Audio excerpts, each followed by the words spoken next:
मोहतरम, आप देख रहे हैं एनएन न्यूज़ और मैं हूं आपका मेज़बान कबीर गिलानी।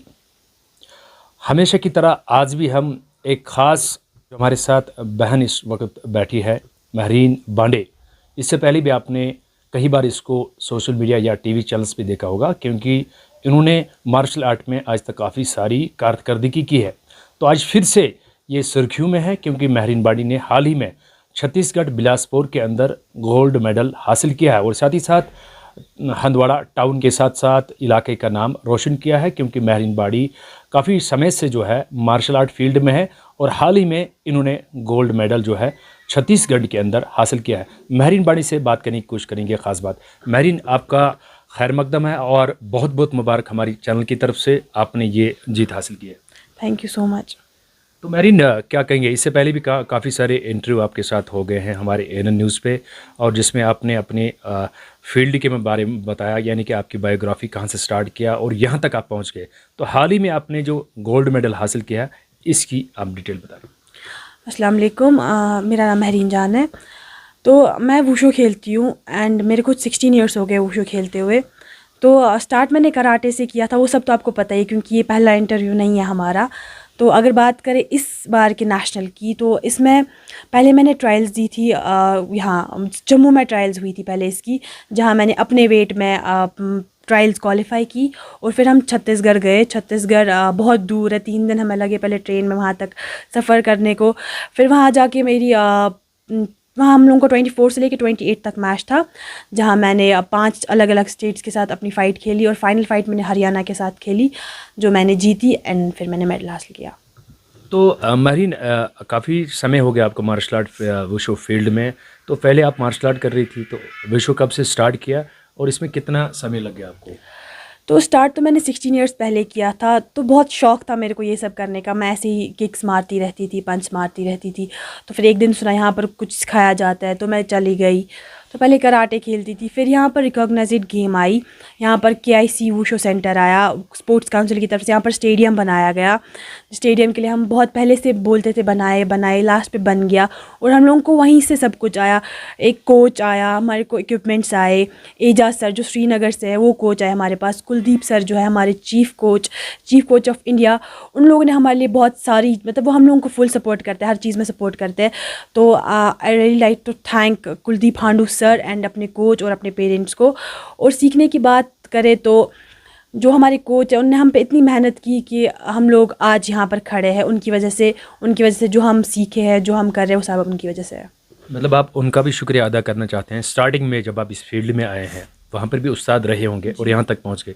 हाँ, मैं उनका भी शुक्रिया करती हूँ, क्योंकि उन लोगों ने ही पहले मुझे सिखाया। जो सिखाया उन लोगों ने ही सिखाया।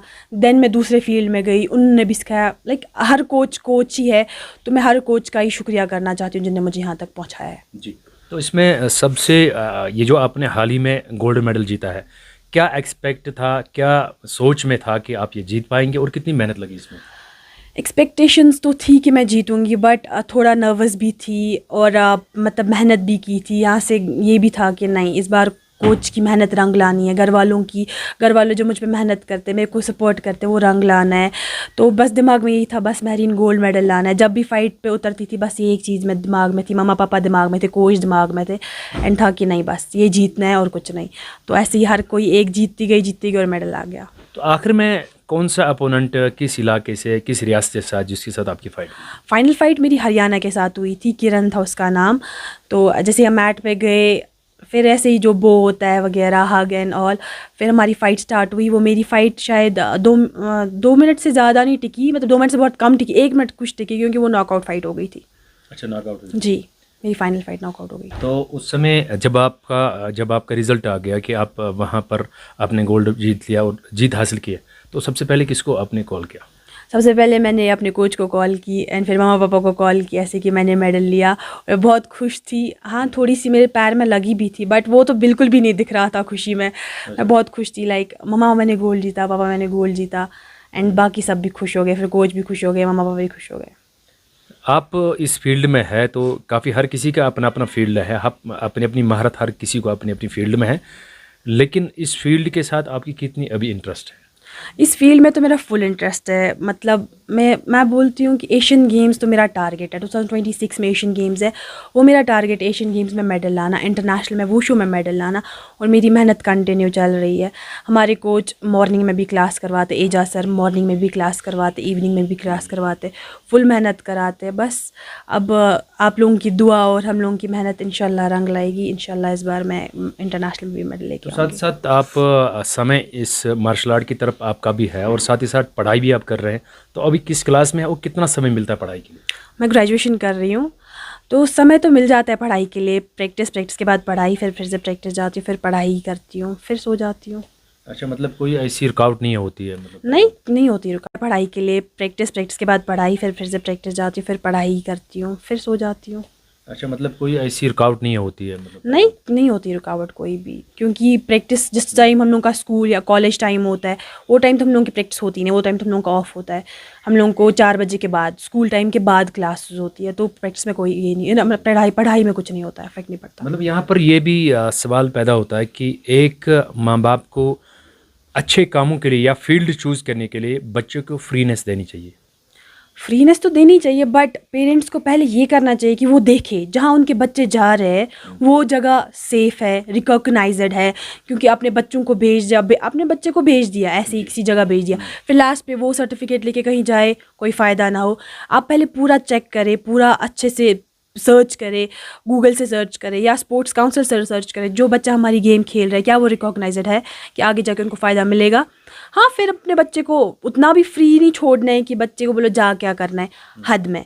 स्टेडियम जा रहा है, स्टेडियम से घर पूछो क्या किया क्या नहीं किया, कोच को फ़ोन करो मेरा बच्चा आया था। क्योंकि ऐसा भी होता है कभी बच्चे निकल जाते हैं घर से, स्टेडियम नहीं जाते। मतलब दायरे में भी रखना है, हद में भी रखना है, बट ज़्यादा वो नहीं पकड़ के नहीं रखना है बस। तो आज तक अगर बात करेंगे कितने एप्रिसिएशन की बात करेंगे या इस तरह के मेडल्स की बात, आज तो बड़ा मेडल मिला है, गोल्ड मेडल। इससे पहले कितने फंक्शन में आप गए हैं जहाँ पर आपको ये चीज़ें मिली है? नेशनल आपको इनके कंपटीशन की बात है? हाँ, पिछली बार मतलब रिसेंटली इस साल का मेरा पहला मेडल है, दूसरा मेडल है। ऐसे स्टेट में भी मेरा गोल्ड आया था। तो इस पूरा पिछले साल की बात करें, मेरा AIU में भी मेडल आया था, मेरा वुमेंस लीग में भी मेडल आया था। मतलब बहुत सारे जो भी कंपटीशन हुए उनमें मेडल आया था। हाँ, बट सीनियर नेशनल जो था, जहाँ मेरा वेट का था, मेरा वेट बहुत ज़्यादा था, वो उतारना पड़ा। उसमें मेरा थोड़ा स्टैमिना जो था कम हो गया था, एंड उसमें मेरी पार्टिसिपेशन मतलब उतना अच्छा परफॉर्मेंस नहीं था। बट इंशाल्लाह इस साल जो सीनियर नेशनल हो रहा है उसके लिए मैं बहुत तैयारी करी, और एंड आई होप कि मैं उसमें मेडल लेके आऊँ। जी, इस सारे मेहनत के पीछे सबसे इम्पोर्टेंट रोल किसका है? मेरी मम्मी का।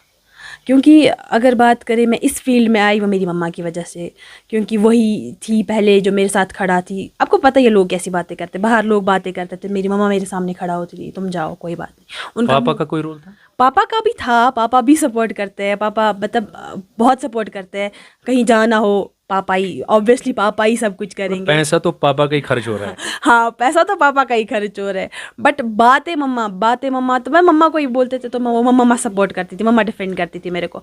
अब वो लोग भी बातें नहीं करते। मतलब आपका मानना अब एक और एक होते हैं 11। हाँ, मतलब ये वो लोग मेरे मम्मा पापा एक और एक करके 11 है। आज तो बाहर के जो लोग होते हैं ना, वो मुझे बोलते हैं हमारे बच्चों को भी सिखाओ, आज उनकी ये वर्ड्स होती है। अच्छा, तो आगे जाके आपको भी मतलब इस फील्ड के साथ इंटरेस्ट है, आप ऐसी कोई एकेडमी या कोई आप कोच जाना चाहते हैं?